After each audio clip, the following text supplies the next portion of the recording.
সন্দেশখালী তখন উত্তপ্ত। স্থানীয় মহিলাদের ওপর তৃণমূলের একদম নেতা শেখ শাহজাহান তার বাহিনীর অত্যাচারে সেখানকার মানুষেরা সরব হয়ে উঠেছিলেন। সন্তু পানকে কিভাবে কাজ করার সময় হঠাৎ গ্রেপ্তার করেছিল পুলিশ।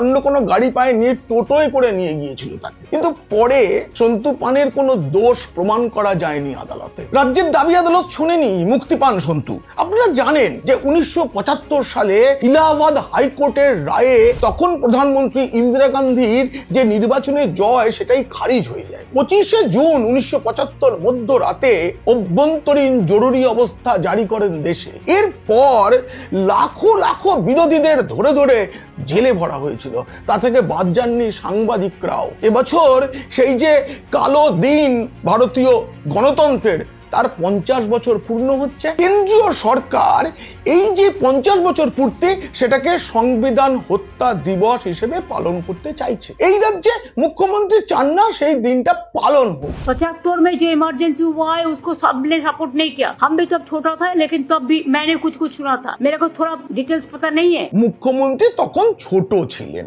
যখন জরুরি অবস্থা জারি হচ্ছে সেই সময় তার বয়স কমপক্ষে 25 বছর। বহুশ্রুত সেই কাহিনী কি মিথ্যা যে জরুরি অবস্থার সময় জয়প্রকাশ নারায়ণের গাড়ির বনেটে উঠে তিনি নেচেছিলেন? তারপরেই তো তাকে চিনতে পারে বাংলা। সেই সময় সরকারের বিরুদ্ধে কলম ধরার জন্য গ্রেপ্তার হতে হয়েছিল বর্তমান পত্রিকার প্রতিষ্ঠাতা প্রখ্যাত সাংবাদিক বরুণ সেনগুপ্তকে। সেই সময় গ্রেপ্তার হতে হয়েছিল গৌরী কিশোর ঘোষের মতো খ্যাতনামা সাংবাদিক ও সাহিত্যিককে। সেই সময় তথ্য সংস্কৃতি মন্ত্রী সুব্রত মুখোপাধ্যায়কে মমতা বন্দ্যোপাধ্যায় কলকাতার মহানাগরিক করেছেন। তিনি তার মানে সুব্রত মুখোপাধ্যায়ের অতীত জানতেন না? এই নিয়ে গোটা ভিডিওটি দেখতে হলে নিচে ডেসক্রিপশনে থাকা লিংকে ক্লিক করুন। আর যদি ভালো লাগে তবে অবশ্যই সাবস্ক্রাইব করুন পিনাক কি বলছে।